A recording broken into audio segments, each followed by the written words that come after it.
আসসালামু আলাইকুম বন্ধুরা, আজকে আমরা একটা ঘেরে যাচ্ছি। ঘেরে কিভাবে মাছ চাষ করা হয় তার উপরে ভিত্তি করে আমরা জানতে চাইবো কিভাবে মাছ চাষ করা যায়। ছোটো খামারই তো বলে না, মাছের খামার বলে, মাছের খামার, মৎস্য খামার। সেখানে আমরা যাবো।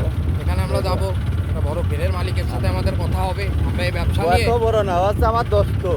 হ্যাঁ, ও আছে ছোটখাটো একজন ঘেরের মালিক, বেশি বড় দিলি পারে ওর ভাব বেড়ে যাবে না, ঠিক আছে? তা অত ভাব বানানো যাবে না। সেও একটা ঘেরের মালিক ভাই, কাউরে ছোট করে দেখা আমাদের ঠিক না। যেহেতু আমরা ভিডিও তার পক্ষে করছো, ভিডিও করা আছে তো সমস্যা নেই। দোস্ত তো দোস্ত, প্রধানমন্ত্রী লিবার সে আছে বোধা দোস্তই। হ্যাঁ ভাই, যাই হোক, আমরা তিনজনে শুভ হইতে কে খাবো?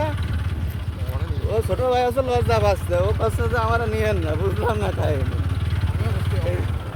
এই যে এদিক আমরা এটা গ্রামের ভিতর দিয়ে যাচ্ছি, ঘেরের দিকে। সারি সারি ধান ক্ষেতের মাছ দিয়ে চিকন রাস্তা, তার ভিতর দিয়ে আমরা মোটর সাইকেলে যাচ্ছি। ড্রাইভ করছে আমার ছোট ভাই সাকিব, ওরফে গান্ডু প্রধান। ভাই, তোমার নামটা গান্ডু প্রধান কি কারণে একটু বলো? ভাই গান্ডু একটা সংঘবদ্ধ চক্র, বুঝেছেন? না, এর প্রধান, তাই আমার নাম গান্ডু প্রধান। এরা মাছ চাষে সংঘবদ্ধ মাছ চাষ করে, তাই তো? সংঘবদ্ধভাবে দেশের যাবতীয় খুঁটিনাটি যে কোনো বিষয়, মানুষের অভাবগ্রস্ত মানুষের পাশে দাঁড়ানো, মনে করেন যে জুলুমকারীর বিপক্ষে বা দুর্বলের পাশে এরা সবসময় দাঁড়ায় পড়ে। এই তো ভালো, এটাই গান্ডু ভাই। এটা গান্ডু ভাই। আর গান্ডু প্রধান হচ্ছে তুমি, তাই তো? আমি গান্ডু প্রধান ভাই। আচ্ছা, আর যে পার্কার প্লেসের ব্যাপারে কিছু বলো। হ্যাঁ, এটা নিয়ে আমি আর মুখ খুলছি না আপাতত। আচ্ছা, যাই হোক বন্ধুরা, দেখেন আমাদের পাশে আমরা এখন সেই ঐতিহাসিক ঘেরে চলে এসেছি, যা আমাদের মকবুল কাকা নিজের হাতে তৈরি ঘের। তার ছেলেদের আয়ত্তেই আছে ঘেরটা, তারাই এখন রক্ষণাবেক্ষণ চাষাবাদ করে। ঘেরটা দেখে অনেক ছোট মনে হচ্ছে দর্শক, বাট ঘেরটা অনেক বড়, আপনাদের কল্পনারও বাইরে। প্রায় 3200-3300 শতকের ঘের। আপনি বুঝতে পারছেন, আজকের দিনে যেখানে 1 শতক জমির ক্রাইসিস, সেখানে 3200-3300 শতকের ঘের ভাবাটাই কল্পনীয়। আসুন আমরা এখন ঘের মালিকের সাথে কথা বলি, আমাদের প্রিয় বড় ভাই ইয়াসিন আরাফাত চঞ্চল ভাই। হ্যাঁ ভাই, একটু দর্শকদের দিকে বলেন ভাই, ঘেরটা কত শতকের ভাই ঘের? 3032 শতকের ঘের। যাক, আলহামদুলিল্লাহ। চাষ করে তো এখন, মৎস্য চাষ করে তো আপনি এখন স্বাবলম্বী হয়ে গেছেন। দোয়া করি ভাই,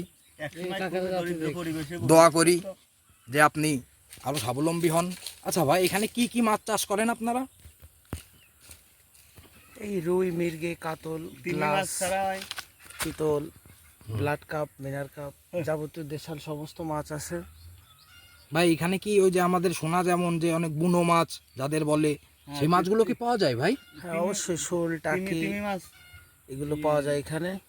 আচ্ছা আচ্ছা আচ্ছা, তাহলে তো কতদিন পর পর আপনারা এখানে, মানে ব্যবসার ধরনটা কতদিন পর পর আপনারা জাল টানেন? আমরা 3 মাস 4 মাস অন্তর জাল টানি।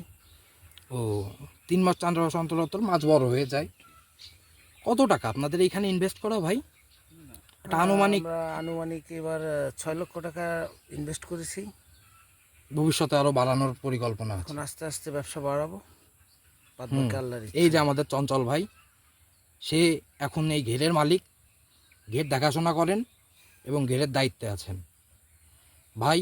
এভাবেই একজন লোক আস্তে আস্তে উপরের দিকে উঠে যায়। আমরা দোয়া করি ভাই যেন ভবিষ্যতে তার ঘের নিয়ে আরও ব্যবসাটা আরও বৃদ্ধি করতে পারে, স্বাবলম্বী হতে পারে, আরও ভবিষ্যতে সুন্দর ভবিষ্যতের দিকে এগিয়ে যেতে পারে।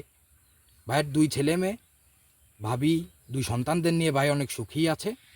আজকের ভিডিও এই পর্যন্তই। দর্শক দেখুন, ভিউ আর ভিউ, কত ভিউ দেখেন, কত বড় ঘের, অনেক পাখি পড়ে, বক বক ভাই, কি কি পাখি এখানে পড়ে? ও, পাখি নিয়েই তো কথা হলো না ভাই। পাখি দেখতে আসলাম, প্রতিদিন পাখি পাখি দেখি। নিয়ে তো কথা বললে হবে না, পাখি দেখতে হলে ঘেরে ভিডিও করতে হবে। পাখি যখন আসে, হাঁস পাখি, অনেক বড় বড় বক, খুব সৌন্দর্য। এখানে আমি কাউকে মারতে দিই না এগুলো। হ্যাঁ ভাই, পাখি মারা গুনাহ, এটা আপনি ফাঁদ পেতে খেতে পারেন, না, কিন্তু এটা গুলি করে খাওয়া বা এয়ার গান দিয়ে। সৌন্দর্য। জি ভাই বলেন। আশা করি যখন পাখির সময় আসে আসবেন, অনেক ভালো দর্শক লাগে। আপনারাও সময় পেলে এই ঘের দেখে যাবেন। আজকের ভিডিও এই পর্যন্তই।